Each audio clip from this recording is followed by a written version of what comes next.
Hello all, welcome to watch the verdict. నా సామిరంగా movie పైన నాకున్న ఎక్స్పెక్టేషన్స్ని మీతో ఆల్రెడీ ఇన్స్టాగ్రామ్ ద్వారా షేర్ చేసుకున్నాను.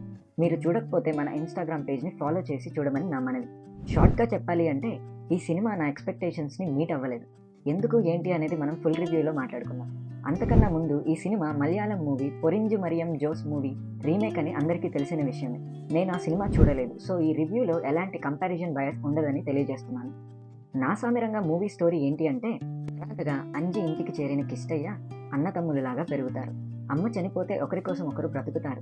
ఆ ఊరి పెద్ద సహాయం చేశారని వాళ్ళకి ఆ ఊరికి అండగా నిలబడతాడు కిష్టయ్య. రెండు ఊర్ల మధ్య సంక్రాంతి ఉత్సవాల వల్ల ఉన్న ఒక గొడవని భాస్కర్ మరో ఊరి పెద్ద ఇంటి అమ్మాయిని ప్రేమించడంతో మళ్ళీ మొదలవుతుంది. ఇంతకి వాళ్ళ ప్రేమ గెలిచిందా? ఊరి కోసం అంజి మరియు కిష్టయ్యలు ఏం చేశారు? కిష్టయ్య ప్రేమ కథ ఏంటి? ఊరి ఆచారం ఏంటి అనేవి మీరు సినిమాలోనే చూసి తెలుసుకోవాలి. ఇక రివ్యూలోకి వెళ్తే, కాన్ఫ్లిక్ట్తో మూవీని స్టార్ట్ చేసిన కిష్టయ్య లవ్ స్టోరీని డ్రాగ్ చేసి చూపించడం వల్ల కొంత లాగ్ అనిపించింది. వింటేజ్ స్టోరీ కావడంతో సీన్స్ కూడా పాత పద్ధతిలో రాసుకున్నారు, చూపించారు. అది అంతగా ఆకట్టుకోలేకపోయాయి. కానీ మాస్ థియేటర్స్లో నచ్చుతాయి అవే సీన్స్. ప్రీ ఇంటర్వెల్ వచ్చేసరికి అసలు విలన్ని ఇంట్రడ్యూస్ చేస్తారు, కాన్ఫ్లిక్ట్ని ప్రాపర్గా ఎస్టాబ్లిష్ చేస్తారు. And interval bang fight excellent. And surprise element ఉంది. ఫ్యాన్స్కి అయితే పూనకాలే, ఎవ్వరూ ఎక్స్పెక్ట్ చేయలేదు ఆ షాట్ ఉంటుందని. Post interval cinema emotional drama వైపు టర్న్ అవుతుంది. కిష్టయ్యకి ఎలివేషన్స్ పడుతున్నా ఎందుకు అనేది అర్థం కాదు. ఇది కొత్తగా ఉండదు. స్టోరీ చాలా ప్రెడిక్టబుల్గా ఉంటుంది. ఇక్కడ నుంచి మూవీ అన్ని ఫేజెస్ రొటీన్గానే ఉంటాయి. Villain characterization scenes, emotional drama అయినా, ఊరిలో పండగ ఆచారాలైనా, గొడవలు, వార్నింగ్లు, ఫైనల్ క్లైమాక్స్, ఫైట్లు, ప్రతిదీ రొటీన్గానే ఉంటుంది. ఇది అందరికీ తెలిసిన స్టోరీనే, బట్ కలర్ఫుల్గా ఎమోషనల్ డ్రామాతో చిన్న యాక్షన్ సీక్వెన్సెస్తో ప్రజెంట్ చేశారు. పర్ఫార్మెన్సెస్ మ్యాటర్కి వస్తే, నాగార్జున గారి స్వాగ్ సూపర్. అల్లరి నరేష్ గారు ఇచ్చి పడేశారు. రాజ్ తరుణ్ గారికి ఇచ్చిన రోల్లో చేశారు, పెద్దగా స్కోప్ లేని క్యారెక్టర్. అషికా రంగనాథ్ గారు ఎక్సలెంట్. సినిమాలో అట్రాక్షన్ ఆవిడే. అలా వాడారు మరి ఈ సినిమాలో. మహేష్ ఆచంట ఉన్న స్టోరీకి పెద్దగా యూజ్ లేదు. గుంటూరు కారంలో, నా సామి రంగాలో కూడా ఇలాగే చేశారు, ఎందుకో మరి. సాంగ్స్ అండ్ మ్యూజిక్ గురించి మాట్లాడాలి అంటే, సాంగ్స్ నాకు పెద్దగా ఎక్కలేదు. ఒకటి అంటే ఒక్కటి కూడా. బీజిఎమ్స్ కూడా అబవ్ యావరేజ్గానే ఉన్నాయి.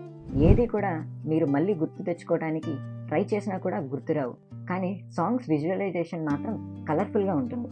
సినిమాటోగ్రఫీ బై దాశరథి శివేంద్ర గారు ఈస్ గుడ్. ఎడిటింగ్ బై చోటా కే ప్రసాద్ గారు is perfect. And production values ఎక్సలెంట్గా ఉన్నాయి. డైరెక్టర్ విజయ్ బిన్ని గారు ఫస్ట్ ఫిల్మ్ అయినా బాగానే ప్రజెంట్ చేశారు, బట్ స్క్రిప్ట్లో చేంజెస్ చేసుకొని ఇంకా బెటర్గా చేసుంటే బాగుండేదనే అభిప్రాయం నాకుంది. కానీ అందరికీ తెలిసిన విషయం ఏంటి అంటే, ఈ సినిమా సంక్రాంతికి రిలీజ్ చేయాలి అని సూపర్ ఫాస్ట్గా తీశారు. సో రొటీన్ ఫార్మాటే వర్కౌట్ అవుతుంది అని అందరూ నమ్మి ఉంటారు. ఇక్కడ నుంచి కొంచెం స్పాయిలర్ అలర్ట్స్ అండి. సినిమా చూసిన వాళ్ళు మాత్రమే చూడండి. Reasons I didn't like the film. Raj Tarun guest రోల్లా అనిపించింది, పెద్దగా ఇంపార్టెన్స్ లేని ఒకే ఒక కీ రోల్. కాన్ఫ్లిక్ట్కి అతనే కారణం, కానీ అతనికి ఏమీ సంబంధం ఉండదు అన్నట్లుంటుంది. కిష్టయ్య అసలు ఎవరు, ఎక్కడి నుంచి వచ్చారు అని చూపించలేదు. అంజీకి నాగార్జున గారికి బాండింగ్ అంటే ఓకే, కలిసి పెరిగారు అనుకోవచ్చు. కానీ రాజ్ తరుణ్కి వీళ్ళకి ఎందుకు అంత బాండింగ్ ఉంది అనేది మాత్రం చూపించలేదు. కిష్టయ్య లవ్ స్టోరీ సీన్స్ సాగదీశారు, అంత ఎఫెక్టివ్గా లేవు. Story plot, village issues, sentimental scenes, emotional drama అన్నీ రొటీన్గానే ఉన్నాయి. Reasons I like the film for: Nagarjuna గారి యాక్షన్ సీక్వెన్సెస్ బాగున్నాయి, ఆయన స్వాగ్ బాగుంది. ఇంటర్వెల్లో వచ్చిన సర్ప్రైజ్ ఎలిమెంట్ అయితే అద్దిరిపోయింది. అల్లరి నరేష్ గారి పోర్షన్స్ కూడా చాలా బాగున్నాయి. ఆయనకి ఫైట్స్కి చాలా స్కోప్ ఇచ్చారు. ఫైనల్ వర్డిక్ట్ ఏంటి అంటే, ఈ సినిమా జస్ట్ యావరేజ్ అనిపించిందండి నాకు. ఇదండి నా రివ్యూ. మీకు నచ్చితే మన ఛానల్ని లైక్ చేసి, షేర్ చేసి, సబ్స్క్రైబ్ చేసుకోండి. Thank you for watching the video.